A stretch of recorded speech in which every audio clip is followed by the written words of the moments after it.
Hey neighbor, welcome back to Ranked. My name is John, and in this video, I'll be poking the bear by ranking all 9 studio albums by the alternative rock band Muse. The immensely popular trio of Matthew Bellamy, Chris Wolstenholme, and Dominic Howard put out their debut LP in 1999, with their most recent album landing in 2022. I'll review each record as we go, pointing out some of the highs and lows and my personal takeaways before weighing everything out on a tier list. Make sure you watch till the end of the video because that's where I'm going to reveal my top 20 favorite Muse songs of all time. But for now, I hope you enjoy hearing my thoughts on Muse's discography. If you do, then please take a second and hit that like button, share the video out, and hey, maybe don't shoot the messenger because it's all just my opinion. We just need your compliance.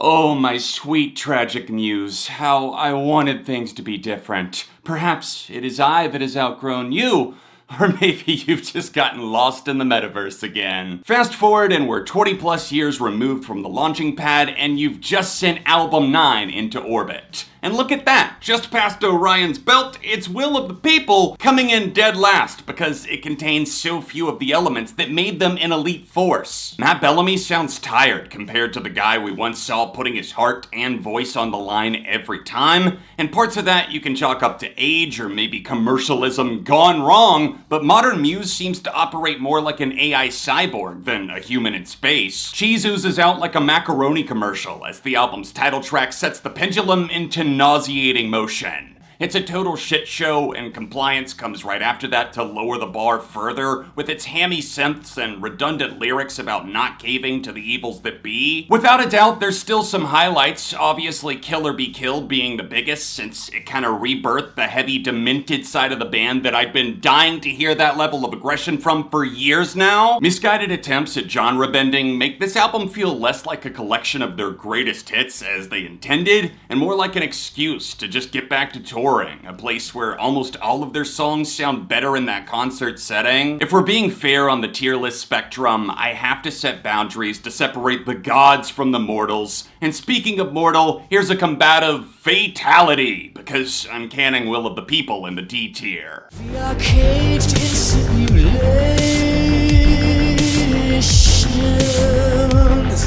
and algorithms improve.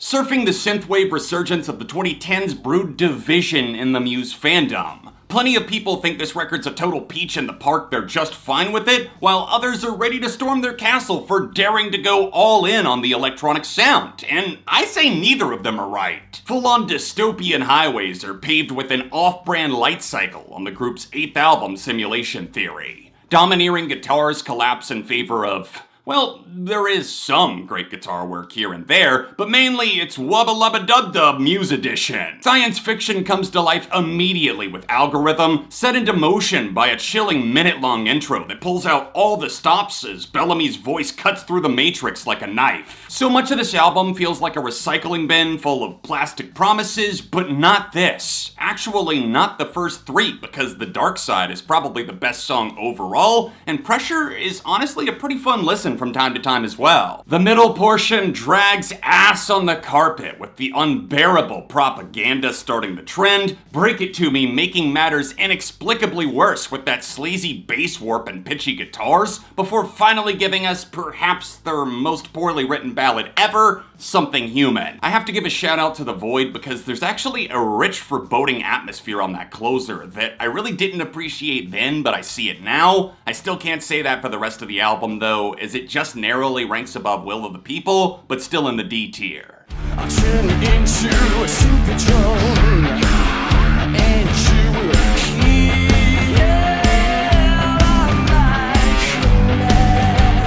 Drones represented instant love in much of the Muse fandom when it dropped in 2015, myself included. A return to more bombastic, hard-rocking songs meant a return to sounds we hadn't heard a ton of since Black Holes and Revelations about a decade prior. So while the initial impact was positive, a sour taste started to linger. For starters, the sequencing of the record makes me queasy. Why would you open with the razor-sharp dead inside just to have the laughably cringe drill sergeant intro kill the momentum before they launch into the very poorly written Psycho? Say your ass is mine now! Ass is yours! Aye, sir! But even those lows can't erase the bone-chilling goodness of Reapers, and I mean that. It's a top-tier Muse song. Matrix glitches are the nagging pest that slowly eats away at the album's positive qualities, and by that, I mean there's a lot of overblown filler that would have been better suited for an art school project, not a Muse album. And that means you, globalist. I'm putting Drones in the C tier. Overall rusty compositions make the lack of inventive bass and monotone hooks way more obvious, and even though I definitely don't hate it, I think I outgrew it pretty quickly, and that says a lot. She burns like the sun, like I look away.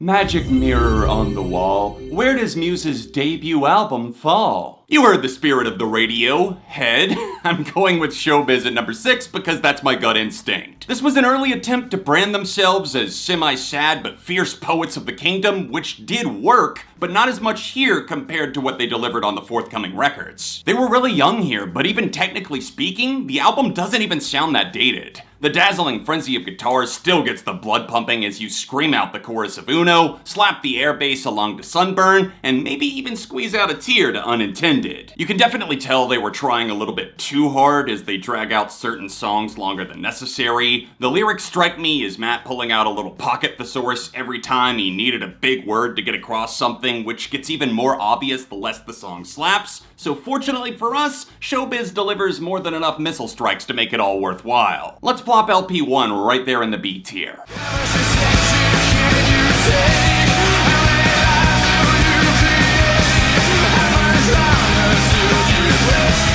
For the longest time, the Resistance felt to me like an enigma. But as time keeps running laps around the sun, their 5th album sounds more like a warning shot, or at the very least, a dividing line in the sands of their discography. Celestial strings engage political hellfire in the crosshairs of love in this overly long but at times stunning affair. The racing tempo storms out of the gates on the band's biggest hit, Uprising, starting the trend of shifting inertia back and forth, which does make the album feel unsteady but compelling nonetheless. Look to Undisclosed Desires, the syncopated, ear-catching example of the orchestral stuff working wonders. They're able to whet the palate and serve the meal, but on the flip side of the coin, there's the Exogenesis trilogy that closes the Resistance on a long-winded note that kills some of the momentum carried in by the torch-wielding banger Unnatural Selection and the divergent ripper MK Ultra, complete with top-notch backing vocals and a domineering instrumental. The Resistance surprised me in the sense that it steadily remained lower tier status until now, where I feel like I've finally accepted it for what it is, a flawed but ambitious rebellion worthy of more fanfare than it actually gets.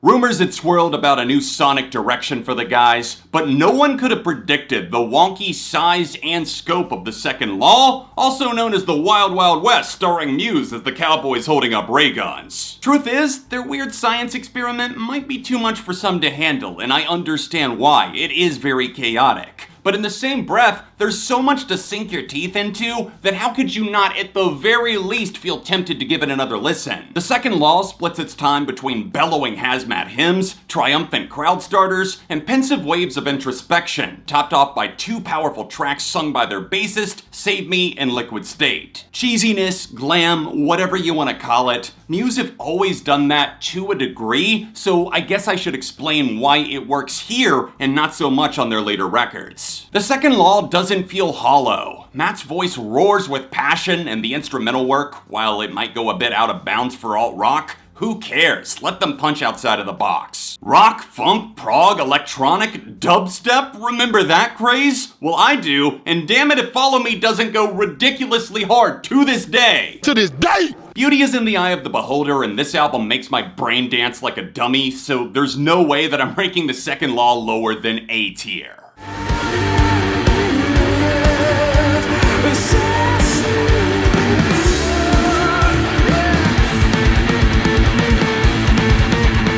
You You have no idea how traumatizing it is to decide between your three most precious children, but with tears in my eyes and hoodoo in my heart, I guess I'm sending Black Holes and Revelations off to college first. This is the glorious beast of a record that both introduced me to and made me fall in love with Muse. Knights of Sidonia came storming through my radio speakers one night before bed, and I could not stop freaking out. I was literally jumping on my bed so loud and just moving around that my mom came in to check on me. I fucking adore this record for all of its bombast, all of the sky-high ambition. Those are the secret menu items that Muse found a way to package in album form. And with Rich Costey leading production for the first time, Forget about it. flourishing riffs bounce off of pristine bass grooves and tenacious drumming to push Matt Bellamy's space rock odyssey up to 11. Weaving seamlessly track to track, the trio blaze a slightly more synthetic rock sound as they open their third eye and shout at the universe. A villain isn't defeated with a single punch, as Black Holes reveals its loosely connected theme. It's the combined effect of 12 in a row that keeps your mind in a thrill-seeking headlock. We may have already name-checked the iconic Knights of Sidonia, but we've also got the behemoth drum-pounding stud assassin, the deceptively sly volcano City of Delusion, and my personal favorite, Map of the Problematic. God, I worship this song. In fact, if I had to pick one of the most influential songs that summed up my taste in music, this is that song. S-tier placement for Black Holes and Revelations, no ifs, ands, or buts about it.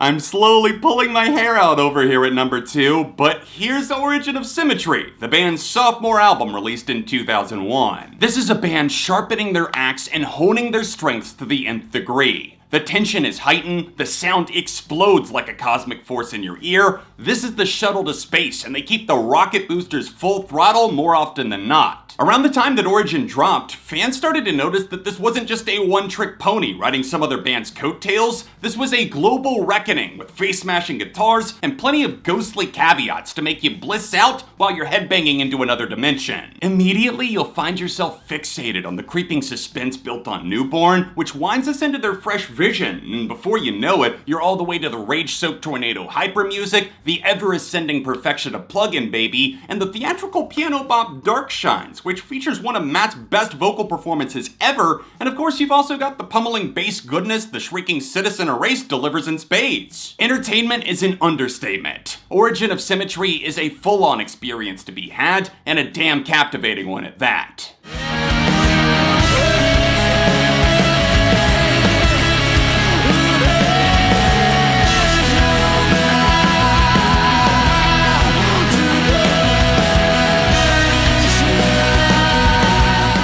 As the ever-present evil lingers in the authoritarian state Muse rail against, Absolution sprints through the trenches to hand-deliver a sprawling, thunderous masterpiece of an album that still stands tall as the best thing Muse have ever put their names to. Dueling between love and the end of the world makes for an apocalyptic event you can't look away from. The vivid images flash through your mind as the creative chords unleash to fight back harder than ever, effortlessly pulling off booming pianos, thunderstruck guitars, and some of the greatest bass lines ever recorded. You're engaged, praying for more fire to cleanse the pain, and they give you that over and over again with a surprising amount of nuance. Can we also mention how killer that album cover is? You know you've got a gem when your artwork perfectly summarizes the themes of impending doom. Blackout graces with an entire 18-piece orchestra behind it, the small print makes a salacious deal with the devil, Stockholm Syndrome leans into heavy metal prog and it fucking rips, not to mention the bellowing Bellamy on Sing for Absolution, the rapturous charm of Butterflies and Hurricanes, alongside a fat stack of other top-tier Muse cuts. Drop it at the top, we're going S-tier, S-tier, S-tier. I'd put it there more than once if I could, but I can't, so let's go ahead and move on to my top 20 Muse songs reveal.